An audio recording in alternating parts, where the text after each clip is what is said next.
with no financial repercussions.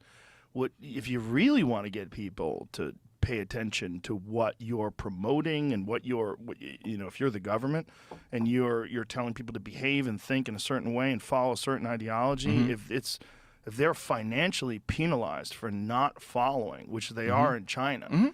Like in China, if they stray from the path and criticize the government or criticize or talk shit about anything, like you can't fucking buy plane tickets. You're not going anywhere. Well, arguably, this is already happening in the United States. If you run a weed store or any other type of, or if you have a website that is considered too conservative, too crazy, QAnon, whatever, then you can't get a bank account. You can't use any of the payment systems. They literally debank you, so you can't receive money.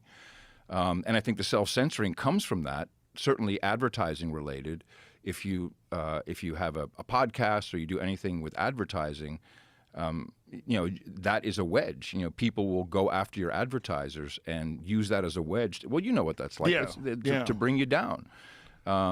And so it's already kind of here, and that's not a good thing. We have to resist that. Yeah, we have to resist that. It's just the problem is it's so normal for people to do that. It's such a natural human instinct to try to punish someone for going outside of the lines, and then people who don't even benefit from it financially, they will be your reinforcement army. They will get people to stay inside those lines. We saw it with COVID, right? I mean, there's people that all of a sudden became the reinforcement army for the pharmaceutical companies. It's very strange. Which is probably the biggest bad actor out there. Yeah, I mean, right they have the most criminal fines of any organization ever. They own the media. They own the media. Well, they definitely They're the biggest advertisers. Well, they also are promoting different politicians. I mean, the amount of money that pharmaceutical drug companies have just to distribute is just extraordinary. They have so much money. They make so much money.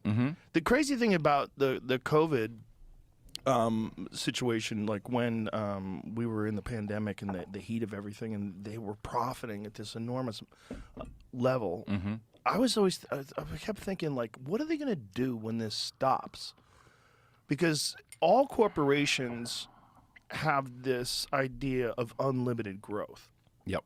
If you're a stockholder in these corporations, they're all publicly traded.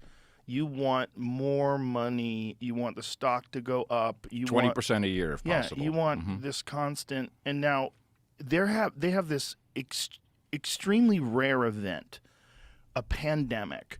And then they have this very small window of time in terms of, like, you have a few years to try to get people where it's going to go off and become endemic, which is where it is now, right?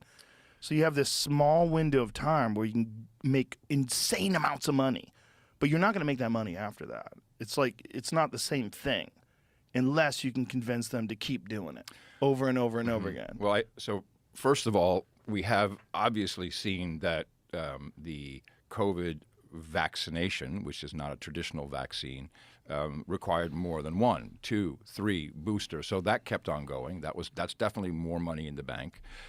But the financial system and the big pharma are connected in this regard. The financial system, I believe, the financial system needed a lockdown, needed a complete stop of spending. It just had to stop and sit in your place because we never really fixed what happened in 2009. That was all shoved under the rug, and we just took interest rates down to almost zero. Free money, and that stimulated everything. We got free money for everything, free money for every company, every DoorDash, every Silicon Valley, thing. You don't have to make profit. We'll just raise more money, keep going. Until, if you look at what something called the reverse repo market, it's a banking thing, spiked just like it did just before the Great Recession, the housing bust. That's right then is when, we got a lockdown, we've got a pandemic. And I would argue that seeing as, this recent bug that people have that's going around, which is not COVID, it's not flu, whatever it is. RSV? No, it's unidentified. No, I don't think anyone cares anymore, although it seems to be pretty bad.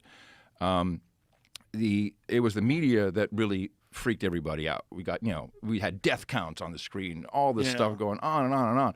And everyone stayed home, and that allowed everything to calm down, allowed the financial markets to do some shuffling back and forth. And then we did, of course, what they needed to do is create a whole bunch of extra money and get that out there, which, of course, is what caused inflation. And this is going to be here for a while. And so those two are linked, whether purposefully or not. The lockdown and the pandemic and the fear and the destruction of companies and jobs, et cetera, was beneficial to the financial system.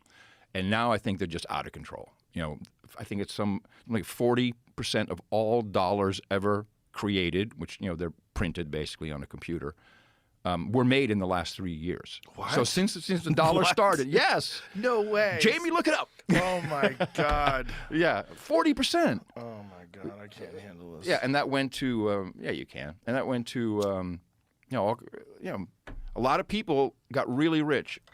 If you look at Lake Austin, after the pandemic, everybody upgraded their toys. There was new speedboats. Everyone had everyone who had money just made more and just did incredibly well.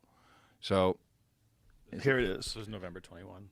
Is it a big deal that 40% of U.S. dollars was printed in the last 12 months? No, it's not.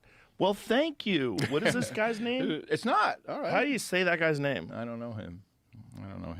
But how do you say his name? Sohit Miglani. Okay, please read first. I received a high amount of negative comments and emails telling me that inflation is real and my article is wrong. Please note that nowhere in my article do I say that inflation doesn't exist. It is real, and it is happening. The goal of the article was to separate the current economic conditions from the impact of the 40% printing statistics and the fact that they are not related in the way most politicians would communicate. I'm sure if you read enough articles, seen enough TikToks and tweets about this statistic, it sounds like a scary fact. And mostly it's been used by polarizing figures on social media. I'm polarizing. You are a polarizing I'm a polarizer, figure. brother. On social media to drive hysteria and scare people. Sure. Or for polarizing the public against their political opponent. But what does this figure mean, even mean, and is it really that big of a deal? The simple answer is no, it's not a big deal. The explanation is slightly complicated and informed by socioeconomics. Well, I can tell you what this leads to. This is MMT, or modern monetary theory. And this is something that the economists are all in on. And the idea is, like Japan,